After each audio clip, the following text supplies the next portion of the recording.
Today I have an iPhone 12 Pro Max with bend damage and milk damage. Yes, milk. I wish I had more backstory to this one, but the back glass is mesmerizing. Tempered glass makes gorgeous patterns when bent too far.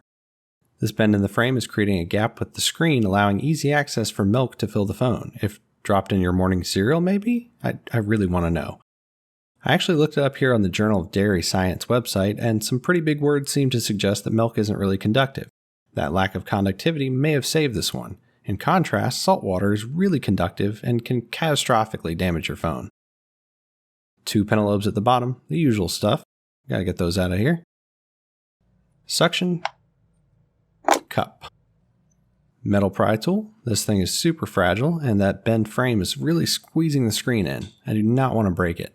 Some careful persuasion later, the screen opens like a normal book this time. Phone is fresh from the dehydrator, so no moisture is left inside. In there's definitely some staining on the metal. Liquid damage stickers are red, and an unknown glob of something on the charge port.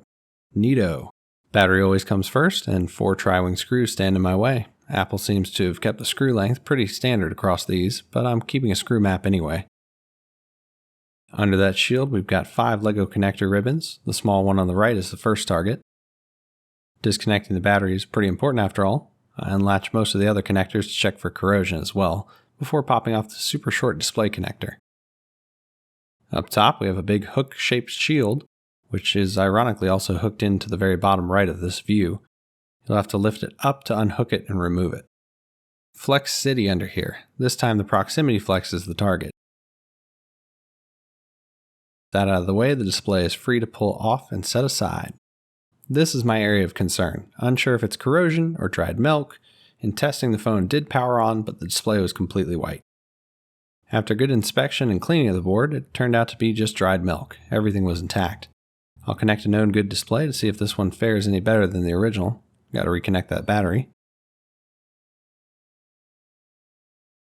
Well, this low battery icon is what we would call progress. Sure enough, we've got touch response and a good display. Time for a simple screen replacement. And yes, that is a screen on a screen. The proximity flex is super short, but I wanted it to be connected for testing. 4 screws secure the speaker to the display, a short tri-wing, a wide tri-wing, and 2 Phillips. Kinda tricky, Apple, making me switch screwdrivers. Some heat will help remove the top components safely, as all 3 have some light but tough adhesive on them. With the new display out, I'll get this display lined up. Surely it won't take an embarrassingly long time. Perfect. There are 4 screws to replace. Looks familiar, right? Tri-wings to the left, Phillips to the right. I'll start by reconnecting the display to the board, pressing twice. Now the proximity, pressing twice again. And finally the battery. Guess how many times I'm going to press it? 4 tri-wings will hold the display shield in place. Don't worry, I'm going to clean up some of these stains as best I can before closing this up all the way. The J shield needs to be hooked back in and laid down. 4 more tri-wings to keep it in place. With the phone almost closed up, I'll get some power hooked to it and hope it still turns on. So far so good, it's looking like this one's almost finished. 2 pentallobes in the bottom will keep the screen held tight. Sadly, I couldn't do anything about that bend in the frame.